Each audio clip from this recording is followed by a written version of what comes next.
नमस्कार. ॲस्पायरंट्स ऑफ इंडियामध्ये तुमचं स्वागत आहे. आज आपण नवीन लेक्चर घेऊन येतो आहे. हे रिव्हिजन लेक्चर असणार आहे. याच्यात आपण इंडियन पॉलिटीची माहिती घेणार आहोत. याच्यात म्हणजे रिव्हिजन लेक्चर असणार आहे. तर रिव्हिजन टाईप माहिती घेऊ आणि त्याच्यानंतर MCQ प्रॅक्टिस करून घेऊ. इंडियन पॉलिटीचे जे मेन टॉपिक्स आहे, फंडामेंटल राईट्स आणि directive principle of state policy, याच्यावर क्वेश्चन येण्याचे चान्सेस खूप असतात. तर ते आपण आज घेणार आहोत. त्याच्यात आपण तुमची रिव्हिजन करून घेणार आहोत आणि त्याच्यानंतर इम्पॉर्टंट इन्स्टिट्यूशन्स बघणार आहोत, कुठलं इन्स्टिट्यूशन्स आहे, आणि त्याच्यानंतर आपण MCQ प्रॅक्टिस करून घेणार आहोत. एक्झामपूर्वी हे आपलं लास्ट रिव्हिजन लेक्चर असणार आहे. कारण हेच आहे की म्हणजे आज जवळपास तुमच्या एक्झामला 4 ते 5 दिवस राहिले असणार. त्याच्यानंतर म्हणजे तुम्ही त्यापूर्वी सगळी तुमची रिव्हिजन व्हायला हवी एक्झामला जायच्या आधी. आणि मी याच्यासाठी तुम्हाला एक्झामपर्यंत लेक्चर नाही देत आहो, कारण तुम्ही रिव्हिजन पण नाही होऊ शकणार आणि प्रत्येक दिवशी नवीन नवीन कंटेंटमुळे तुम्ही पॅनिक नको व्हावं. आपण जेवढं कंटेंट दिलेलं आहे तेवढं खूप इनफ आहे. आपले एक मॅरेथॉन लेक्चर आहे, जे टॉपिक वाईज रिव्हिजन घेतलेली आहे. दुसरं MCQ प्रॅक्टिस आहे, पेपर बेस आहे ते वालं, आणि हे रिव्हिजन लेक्चर. आणि याच्या आधी जेवढे पण आपण लेक्चर घेतलेले आहेत त्याच्यातले प्रत्येक पॉईंट महत्त्वाचे आहेत. त्याच्यातल्या प्रत्येक एका पॉईंटवर एक MCQ बनू शकतो एक्झाममध्ये. त्याच्यातल्या एका पॉईंटवर एक क्वेश्चन बनू शकतो. त्याच्यामुळे आपले जेवढे पण लेक्चर आहे त्याची रिव्हिजन चांगल्याने करा आणि त्याचा फायदा तुम्हाला होईलच, हे तुम्हाला पेपरमध्ये दिसून येईल. तर हे आपलं शेवटचं लेक्चर असणार आहे. याच्यात आपण थोडी माहिती घेऊ आणि त्याच्यानंतर MCQ प्रॅक्टिस करून घेऊ. आणि उरलेल्या दिवसांमध्ये तुम्ही फक्त रिव्हिजन करा. तुम्ही नवीन कंटेंट काहीही वाचायला नको. जेवढं तुम्ही आतापर्यंत केलं आहे त्याची फक्त आणि फक्त रिव्हिजन करा आणि जे आपले MCQs आहेत त्याची प्रॅक्टिस करा. MCQsद्वारे तुमचं म्हणजे क्वेश्चन ॲनालिटिकल ॲबिलिटी सुधारेल आणि प्रश्न कसे सोडवायचे, एक्झाममध्ये कसं सोडवायचं ते तुम्हाला माहिती होऊन जाईल. तर हाच आपला उद्देश आहे. तर त्याला सुरुवात करूया. भारतीय संविधान मूलभूत माहिती. भारतीय संविधान स्वीकृत करण्यात आलेलं होतं 26 नोव्हेंबर 1949 रोजी. अंमलात येण्याची तारीख, काही गोष्टी 26 नोव्हेंबरलाच अंमलात आल्या होत्या आणि काही गोष्टी 26 जानेवारी 1950ला. संविधान समितीचे अध्यक्ष डॉक्टर बाबासाहेब आंबेडकर. संविधान सभा अध्यक्ष डॉक्टर राजेंद्र प्रसाद. संविधानाचा प्रकार लिखित आहे, सर्वोच्च कायदा आहे. संविधानाचे स्वरूप लवचिक आणि कठोर दोन्ही आहे. आता प्रस्तावना बघणार आहोत. भारत हा सार्वभौम समाजवादी धर्मनिरपेक्ष लोकशाही गणराज्य आहे. यामध्ये खालील मूल्यांचा समावेश आहे: न्याय, सामाजिक, आर्थिक, राजकीय स्वातंत्र्य, विचार, अभिव्यक्ती, श्रद्धा, धर्म, उपासना, समानता, संधी आणि स्थितीतील समानता, बंधुता, व्यक्तीच्या सन्मानाची आणि राष्ट्रीय एकात्मतेची हमी. फंडामेंटल राईट्स, मूलभूत अधिकार बघणार आहोत. कलम 12 ते 35 मध्ये तुमचे फंडामेंटल राईट्स येतात. याच्यात आहे कलम 14 मध्ये कायद्यापुढे समानता. नंतर 15 धर्म, जात, लिंग, जन्मस्थानावर भेदभावास मनाई, डिस्क्रिमिनेशन करण्यास मनाई आहे. 16 सार्वजनिक नोकरीस समान संधी, इक्वल ऑपॉर्च्युनिटी इन एम्प्लॉयमेंट. नंतर 17 अस्पृश्यतेचा अंत. 19 6 मूलभूत स्वातंत्र्य दिलेली आहेत याच्यात. नंतर 21 जीवन व वैयक्तिक स्वातंत्र्याचा अधिकार आहे, right to life and all याच्यात येतात. तर याच्यावर क्वेश्चन येण्याचे चान्सेस आहेत. नंतर 25 ते 28 धर्मस्वातंत्र्य, 29 ते 30 अल्पसंख्याकांचे हक्क आहेत आणि 32 संविधानिक उपचाराचा अधिकार, सर्वोच्च न्यायालयात याचिका करता येते. एकूण अधिकारांचे प्रकार आहेत 6. समानतेचा अधिकार आहे पहिला. दुसरं स्वातंत्र्याचा अधिकार, शोषणाविरुद्धचा अधिकार, धर्मस्वातंत्र्याचा अधिकार, सांस्कृतिक व शैक्षणिक अधिकार, संविधानिक उपचाराचा अधिकार. नंतर DPSP बघणार आहोत. राज्याचे धोरण, निर्देशक तत्त्वे, directive principle of state policy. न्याय, समानता व कल्याणकारी राज्य स्थापन करणे हे उद्दिष्ट होते यांचे. कायद्याने अंमलात आणता येत नाही पण शासनासाठी मार्गदर्शक आहेत, मार्गदर्शक तत्त्वे आहेत, कंपल्सरी नाही आहेत. कलम 38 सामाजिक, आर्थिक व राजकीय न्याय. कलम 39 उपजीविकेचा हक्क, संपत्तीचे न्याय वाटप. 41 काम, शिक्षण व सार्वजनिक मदतीचा अधिकार. कलम 42 मानवीय कामाच्या अटी व मातृत्व संरक्षण. कलम 43 कामगारांसाठी सन्माननीय जीवनमान. कलम 46 अनुसूचित जाती जमातींचे प्रगतीस प्रोत्साहन. कलम 47 आरोग्य व पोषण सुधारणा. याच्यावर क्वेश्चन येण्याचे चान्सेस आहे. कलम 47 आरोग्य व पोषण सुधारणा. नंतर फंडामेंटल ड्युटीज आहे आपले. हे 42व्या संविधानिक म्हणजे कॉन्स्टिट्यूशनल अमेंडमेंटद्वारे ॲड करण्यात आलेलं आहे. 42वी घटना दुरुस्ती 1976द्वारे समाविष्ट. एकूण 11 आहेत. याच्यात संविधानाचा सन्मान करणे, राष्ट्रध्वज, राष्ट्रगीताला आदर करणे, राष्ट्रगीताचा आदर करणे, राष्ट्रीय एकात्मता राखणे, पर्यावरणाचे संरक्षण करणे, वैज्ञानिक दृष्टिकोन विकसित करणे इत्यादी आहे. त्याच्या 6 महत्त्वाच्या घटना दुरुस्ती आहेत. 42वी, हिला लघु संविधान सुद्धा म्हणतात. ही आली होती 1976मध्ये. याच्यात समाजवादी धर्मनिरपेक्ष शब्द प्रस्तावनेत जोडले गेले. नंतर 44वी घटना दुरुस्ती 1978मध्ये आली. काही स्वातंत्र्य पुन्हा बहाल करण्यात आली. याच्यात 43वी घटना दुरुस्ती, 73वी घटना दुरुस्ती आणि 74वी घटना दुरुस्ती. याच्यात पंचायत राज आलेलं होतं. ग्रामपंचायतींना घटनात्मक दर्जा आणि नगरपालिकांना घटनात्मक दर्जा 1992 साली. नंतर शासन व्यवस्था, फेडरल स्टेट आहे आपण, परंतु एकात्मक झुकाव आहे. राज्यप्रमुख असतात आपले राष्ट्रपती आणि शासनप्रमुख पंतप्रधान असतात. 2 सभागृह आहेत, लोकसभा व राज्यसभा. राज्यसभा अप्पर सभागृह, लोकसभा लोअर सभागृह. न्यायपालिका सर्वोच्च न्यायालय, उच्च न्यायालय, अधीनस्थ न्यायालय. संविधानाची रचना एकूण भाग 25 आहेत. शेड्यूल सध्या 12 आहेत. कलमे जवळपास म्हणजे 448 आहे. विशेष वैशिष्ट्ये: जगातील सर्वात मोठे लिखित संविधान आहे. ब्रिटिश, अमेरिकन, आयरिश, कॅनेडियन आदी संविधानांवर आधारित आहे. न्यायपालिका स्वतंत्र व संविधान सर्वोच्च आहे याच्यात. नंतर नागरिकांना अधिकार आणि कर्तव्ये दोन्ही दिली आहेत. संविधानाचे उद्दिष्ट बघणार आहोत. लोकशाही पद्धतीने न्याय, स्वातंत्र्य, समानता व बंधुता यांचा प्रसार करणे, कल्याणकारी राज्य निर्माण करणे आणि सर्व नागरिकांचे जीवनमान उंचावणे. आता महत्त्वाचे संस्था बघणार आहोत आणि त्यांचे ठिकाण, हेडक्वार्टर्स बघणार आहोत. याच्यावर तुम्हाला एक क्वेश्चन मिळेल.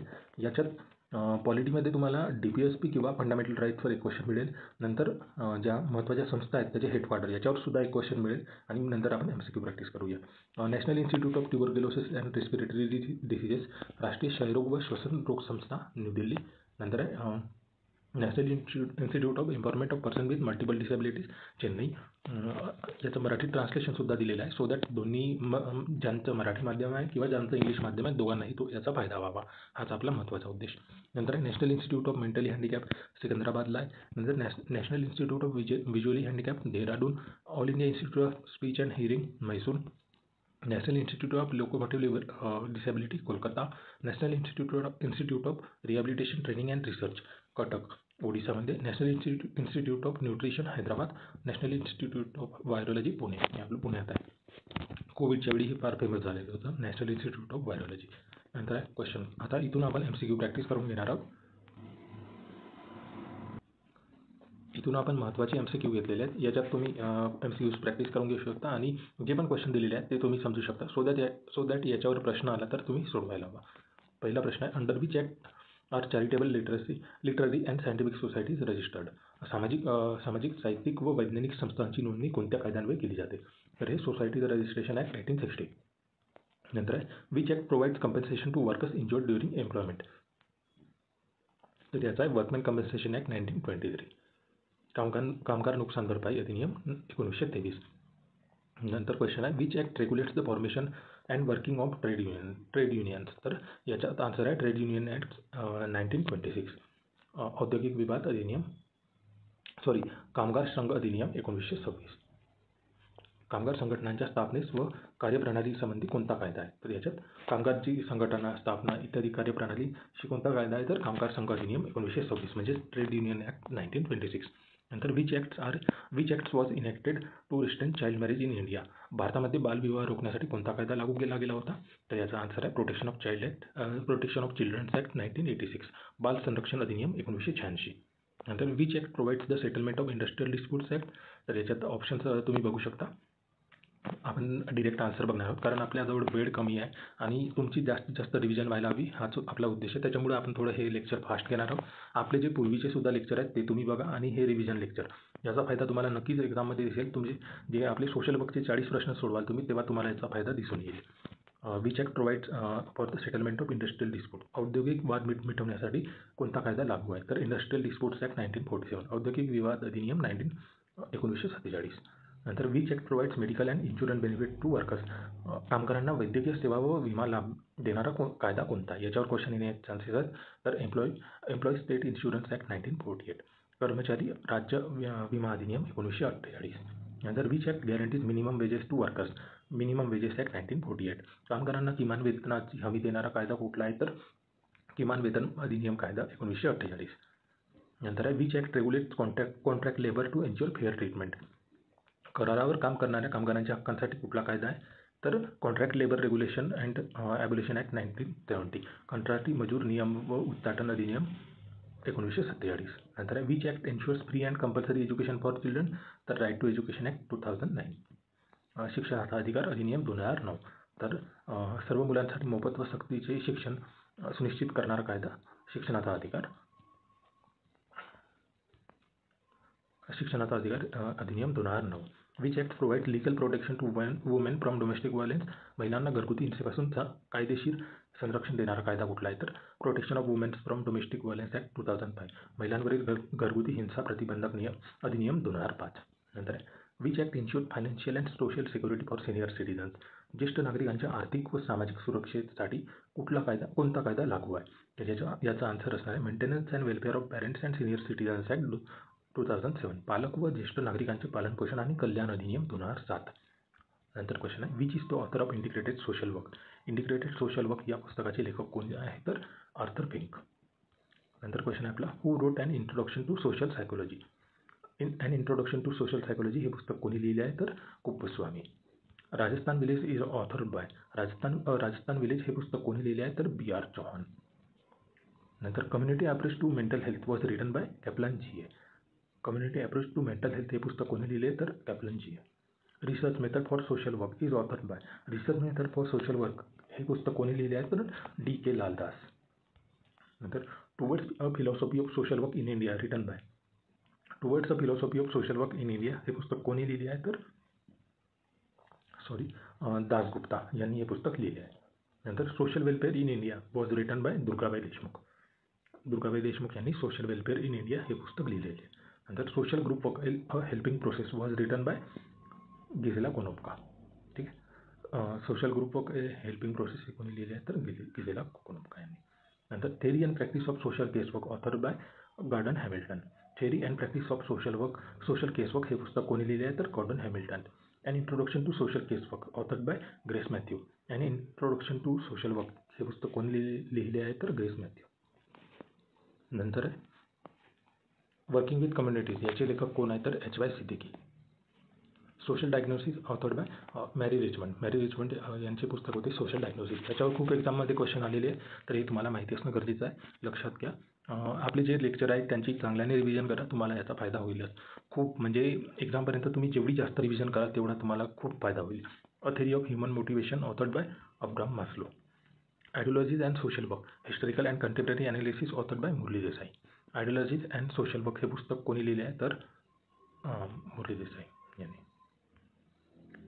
नंतर medical social work in India authored bye Pathak.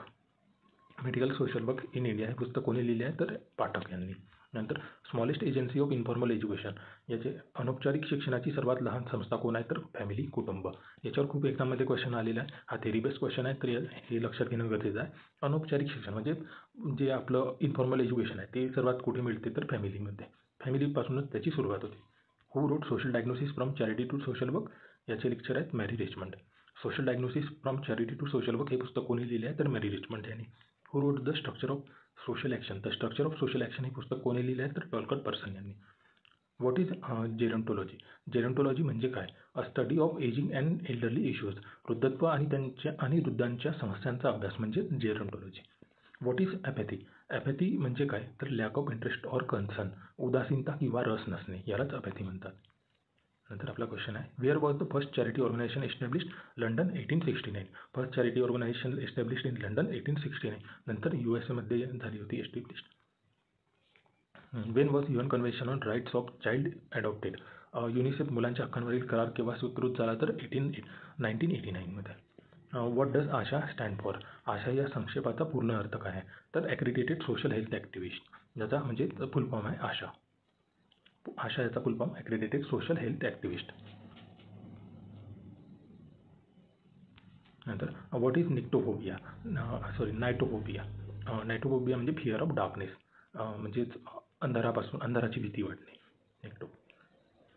Wear is the national institute of person with multiple disabilities? National institute for person with multiple disabilities कुठे आहे? तर चेन्नई इथे आहे.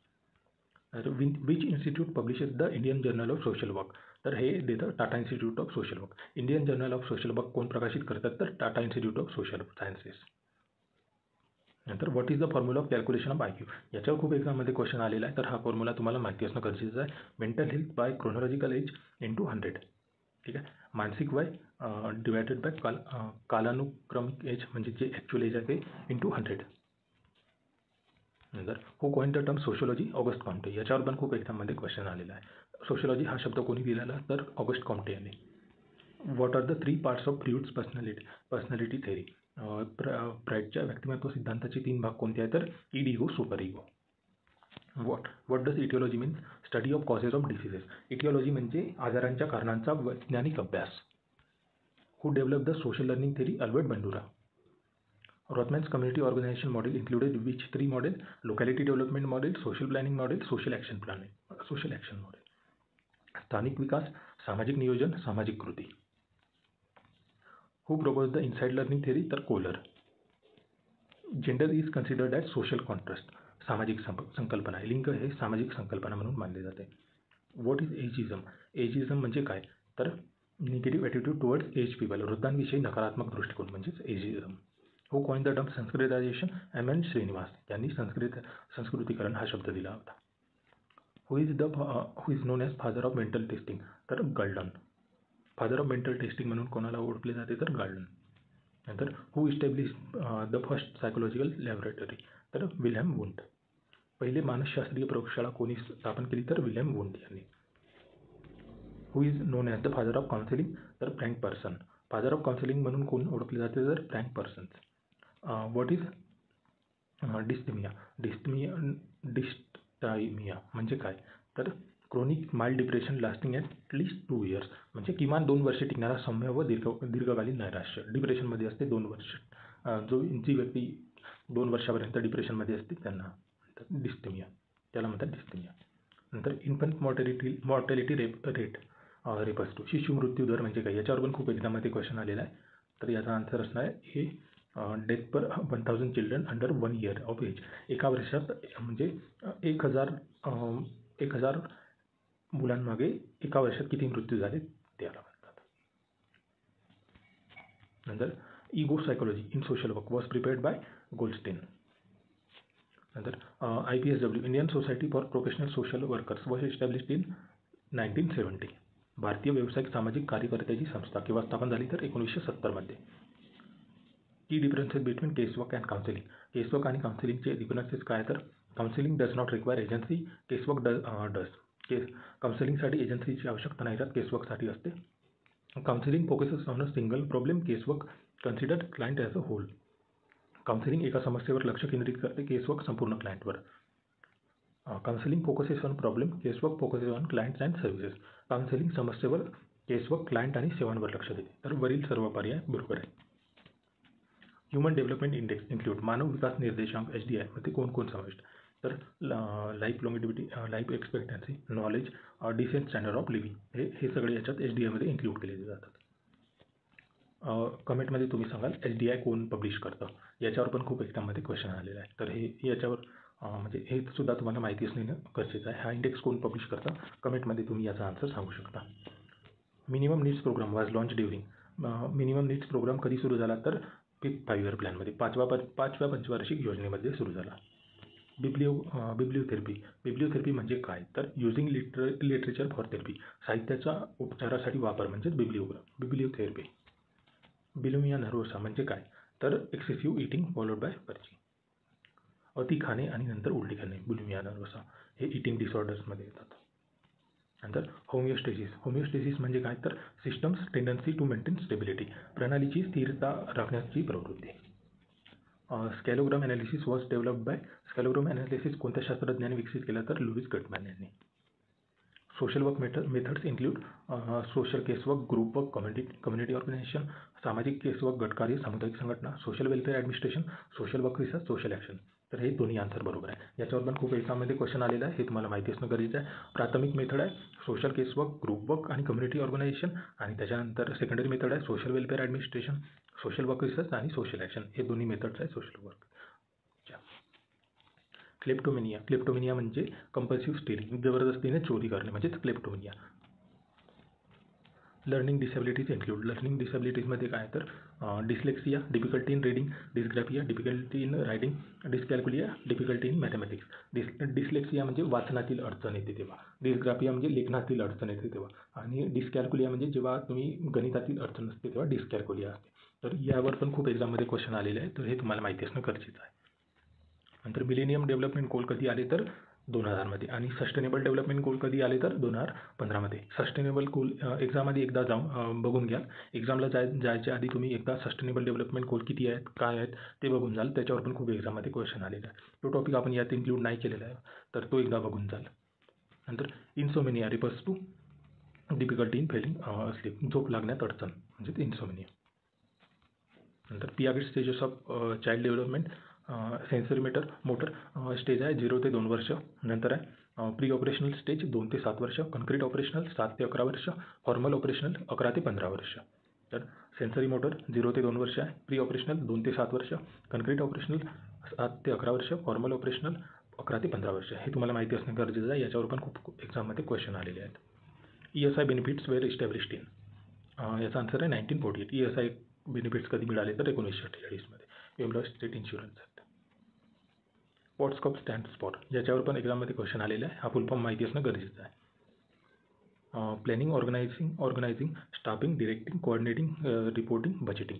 नियोजन, आयोजन, कर्मचारी नियोजन, निर्देशक, समन्वय, अहवाल, बजेटिंग. याच्या फुल फॉर्ममध्ये क्वेश्चन आलेले आहे. तर एकदा हे बघून जाल, चांगल्याने समजून जाल. याच्यावर क्वेश्चन येण्याचे चान्सेस सुद्धा खूप आहेत. Planning, organising, staffing, directing, coordinating, reporting, budgeting. नंतर सिझोफ्रेनिया इज कॅरेक्टराइज्ड बाय, याच्यावर जे आपले म्हणजे मेंटल हेल्थ इश्यू आहे, याच्यावर आपण एक लेक्चर घेतलेला आहे. त्याच्यावर पण क्वेश्चन्स येण्याचे चान्सेस खूप आहेत. तर ते एकदा बघून जाल, त्याच्यावर त्याचा फायदा तुम्हाला होईल. त्याच्यावर जे पण क्वेश्चन येण्याचे चान्सेस आहे, त्याच्यात आपण MCQ सुद्धा घेतलेले आहे, थेरीसुद्धा घेतलेली आहे. तर ते रिव्हिजन लेक्चर 1मध्ये आहे. तर तो एकदा बघून झाला. Profound disruption in thinking, language, perception, self identity. विचार, भाषा, ग्रहणशक्ती, आत्मओळखमध्ये गंभीर व्यत्यय म्हणजे schizophrenia. Social medicine was introduced by Jules Guerin. Social medicine कोणी सुरू केले तर जुल्स गेरिन. आता हे मराठी ट्रान्सलेशन करताना खूपदा म्हणजे टायपिंग मिस्टेक होते. तर ते एकदा म्हणजे त्याच्यात तुम्ही इंग्लिश ट्रान्सलेशन बघू शकता. इंग्लिशमध्ये म्हणजे क्वेश्चन फ्रेम केलेला असतो मोस्ट ऑफ द टाईम, तर तो बघू शकता तुम्ही. नंतर लॅटिन ॲब्रिव्हिएशन्स कॉमनली यूज इन्क्लूड आहे. याचं फुल लॅटिन ॲब्रिव्हिएशन काय असतं तर CF डॉट, तर कम्पेअर एक्झाम्पलचं E.G, विज डॉट, नेमली उदाहरणार्थ, ऑफ डॉट सीट, याचं संदर्भित कार्यात म्हणजेच इन द वर्क सायटेड. याच्यावर पण खूप एक्झाममध्ये क्वेश्चन आलेले आहे. तर हे सुद्धा एकदा बघून जा. नंतर hypergamy means marrying into higher caste or lower class, याला हायपरगॅमी म्हणतात. उच्च जाती किंवा सामाजिक स्तरात विवाह. करेक्ट सिक्वेन्स, याचा अपंगत्वाचे म्हणजे दिव्यांगत्वाचे योग्य क्रम, डिसॅबिलिटीजचा योग्य क्रम. याच्यावर पण खूप एक्झाममध्ये क्वेश्चन आलेलं आहे. हे सुद्धा तुम्हाला माहिती असणं गरजेचं आहे. Disease, इम्पेअरमेंट, disability, handicap. Social work yearbook publication started in 1960. Types of suicide, आत्महत्येचे प्रकार डर्क्युम यांनी दिलेले आहे. तर egoistic, altruistic, fatalistic, ॲनोमिक. Navi Mumbai महानगरपालिकेची जी एक्झाम झाली होती त्याच्यावर याच्यात क्वेश्चन होता. तर हे सुद्धा तुम्हाला माहिती असणं गरजेचं आहे. इम्पॉर्टंट टॉपिक आहे. तर टाईप्स ऑफ सुसाईड डर्क्युम यांचं, तर इगोइस्टिक, अल्ट्रिस्टिक, फॅटलिस्टिक, ॲनोमिक. नंतर सायकोसेक्शुअल स्टेजेस ऑफ डेव्हलपमेंट, प्रियुटी यांचे विकासाचे मानक लैंगिक टप्पे. Oral, anal, phallic, latency, genital. Oral आहे 0 ते 1 वर्ष. नंतर आहे ॲनल 1 ते 3 वर्ष, फॅलिक आहे 3 ते 6 वर्ष, लेटेन्सी 6 वर्ष. नंतर आणि जेनायटल ॲडोलेसन्स. याचं हे ट्रान्सलेशनसुद्धा तुम्ही बघू शकता. पण हा क्रमसुद्धा माहिती असणं गरजेचं आहे. याच्यावर पण खूप एक्झाममध्ये क्वेश्चन आलेले आहे. Oral, anal, phallic, latency, genital. नंतर सेंट्रल सोशल वेलफेअर बोर्ड कधी स्थापन झाला तर 1953मध्ये. Ujjwala scheme aims at, Ujjwala योजनेचे उद्देश काय तर महिला आणि मुलांच्या अनैतिक ट्रॅफिकिंग प्रतिबंध, म्हणजे जे preventing immoral trafficking of women and children. Ujjwala, याच्यात कन्फ्यूज नका व्हाल. उज्ज्वला एक आपली सर्वांना हे घरगुती गॅस प्रोव्हाइड करणे त्याची सुद्धा योजना आहे. तर याच्यात जेचा डिफरन्स आहे. उज्ज्वला याच्यात डबल जे आहे, त्याच्यात एकच जे आहे. एकदा ते पण बघून चाल. म्हणजे माझ्या माहितीनुसार याच्यात डबल जे दिलेलं आहे. तर ही दुसरी उज्ज्वला योजना आहे, ती दुसरी उज्ज्वला योजना आहे. याच्यात preventing immoral trafficking of women and children. नंतर ICTS integrated child development scheme कधी लॉन्च झाली तर 1975मध्ये. Survival of fittest was coined by, सर्वोत्तम टिकतो संज्ञा कोणी मांडली तर हर्बर्ट स्पेन्सर यांनी. Rehabilitation council of India was established in 1986. Conjugal family term was coined by William J Wood. नंतर बोरे कमिटी कधी आली तर 1943मध्ये. ही कशावर आधारित होती तर served health condition in India, भारतातील आरोग्य स्थितीचे सर्वेक्षण, बोरे कमिटी. याच्यावर पण खूप एक्झाममध्ये क्वेश्चन आलेला आहे 1943मध्ये. मुदलियार कमिटी कधी आली तर 1953मध्ये. मुदलियार कमिटी 1953मध्ये याच्यात प्राथमिक आरोग्य केंद्रे अपुरी म्हणजे फाउंड PSCs इनॅडिक्वेट असं म्हटलं गेलं याच्यात. कमिटी कधी आली तर ते माहिती असणं गरजेचं आहे 1962 मध्ये. नंतर सँटोरियम इज असोसिएटेड विथ याच्या ट्युबरक्युलोसिस ट्रीटमेंटसाठी सँटोरियम असोसिएटेड आहे. नंतर day Alzheimer day September 21, TB day 24 March, health day 7 April आणि वॅक्सिनेशन डे 16 मार्च. हे सुद्धा तुम्हाला माहिती असणं गरजेचं आहे. डेजवर खूप एक्झाममध्ये क्वेश्चन आलेले आहे तर याच्यावर येण्याचे चान्सेस खूप आहेत. नंतर task centre model William red यांनी दिलेलं आहे. लोकॅलिटी डेव्हलपमेंट मॉडेल जॅक रोथमॅन यांनी दिलेलं आहे. Psychosocial model F. हॉलिस यांनी. Problem solving model H. पल्मॅन यांनी. याच्यावर सुद्धा क्वेश्चन आलेले आहेत. नंतर middle value is order series क्रमबद्ध मालिकेतील मध्यमूल्य काय असते तर ज्याला आपण म्हणतो मिडल व्हॅल्यू याचा आन्सर मीडियन आहे. याचा आन्सर मीडियन आहे. मीडियन आपण त्याला म्हणतो. मीडियन म्हणजेच middle value in order series क्रमबद्ध मालिकेतील मध्यमूल्य. इंडियन कॉन्स्टिट्यूशन डिक्लेरेशन सिक्वेन्स ह्या सिक्वेन्सवर सुद्धा क्वेश्चन आलेले आहे. सोशलिस्ट सेक्युलर डेमोक्रॅटिक रिपब्लिक सार्वभौम समाजवादी धर्मनिरपेक्ष लोकशाही प्रजासत्ताक. डेटा प्रोसेसिंग स्टेप्स बघणार आहोत. पहिला एडिटिंग, नंतर कोडिंग, क्लासिफिकेशन, टॅब्युलेशन, संपादन, कोडिंग, वर्गीकरण, सादरीकरण.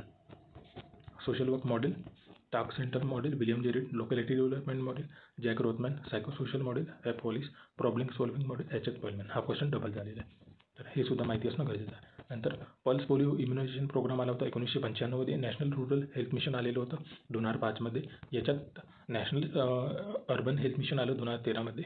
आणि नॅशनल एड्स कंट्रोल प्रोग्राम आला होता 1992 मध्ये. एक्सपांडेड प्रोग्राम फॉर इम्युनायझेशन आलेला होता 1978 मध्ये. हे सुद्धा तुम्हाला माहिती असणं गरजेचं आहे. कुठल्या इयरमध्ये कुठला प्रोग्राम आलेला आहे याच्यावर पण क्वेश्चन आलेले आहेत. तर आज आपण MCQ बघितले. बाकी आज आपण कमी MCQ बघितले बट हे सर्व MCQ तुमचे महत्त्वाचे आहेत. याच्यावर क्वेश्चन येण्याचे चान्सेस खूप आहेत. आपण याच्या आधी जे रिव्हिजन लेक्चर घेतले आहेत ते चांगल्याने बघा. पूर्ण रिव्हिजन करा. प्रत्येक म्हणजे प्रश्नाची प्रॅक्टिस करा सो दॅट तुम्हाला त्याचा हेल्प होईल. आणि जो म्हणजे टाईम लावून सुद्धा तुम्ही प्रॅक्टिस करू शकता. Marathi grammar, English grammar, GK आणि रिजनिंग याची चांगल्याने प्रॅक्टिस करा. साधारण हे 40 प्रश्न आहेत ते सुद्धा तुमचे बरोबर यायलाच हवे. आणि त्याच्याबरोबर जे आपले 60 प्रश्न आहेत GK, English grammar, Marathi grammar हे सुद्धा बरोबर यायला हवे सो दॅट तुमची रँक चांगली येईल. बाकी एक्झामसाठी सर्वांना शुभेच्छा. चांगल्याने पेपर सोडवा आणि टाईम लावून सोडवा. आणि म्हणजे एक्झाम झाल्यावर तुम्ही तुमचे रिव्ह्यू आपल्या चॅनलवर कळवू शकता. तुम्हाला आपल्या चॅनल थ्रू किती हेल्प झाली अँड ऑल. बाकी सर्वांनी म्हणजे कमेंट करा तुम्हाला किती फायदा झाला अँड ऑल सो दॅट आम्ही इम्प्रूव्ह करू शकू. आणि ज्या पण एक्झाम येणार आहेत फ्युचरमध्ये त्याच्यासाठी आम्ही आणखी चांगलं कंटेंट प्रोव्हाइड करू शकू. बाकी तुम्हाला खूप खूप शुभेच्छा. सर्वांचा पेपर चांगला जाऊ आणि फक्त प्रॅक्टिस करत राहा. तुम्हाला सर्व काही आपल्या लेक्चर्समध्ये मिळून जाईल. रिव्हिजन करत राहा. जेवढी रिव्हिजन कराल तेवढा तुम्हाला फायदा होईलच. Thank you very much. सर्वांना all the best for exam. आणि please like, share and subscribe. तुम्हाला किती फायदा झाला ते तुम्ही कमेंटमध्ये कळवू शकता सो दॅट आम्हाला पण थोडं मोटिवेशन फील होईल. आणि पेपर कसा गेला ते सुद्धा तुम्ही आम्हाला सांगू शकता सो दॅट म्हणजे आम्हाला काही चेंजेस करायचे असतील किंवा इम्प्रूव्ह करायचं असेल तर ते आम्ही करू शकू. Thank you very much. All the best for exam.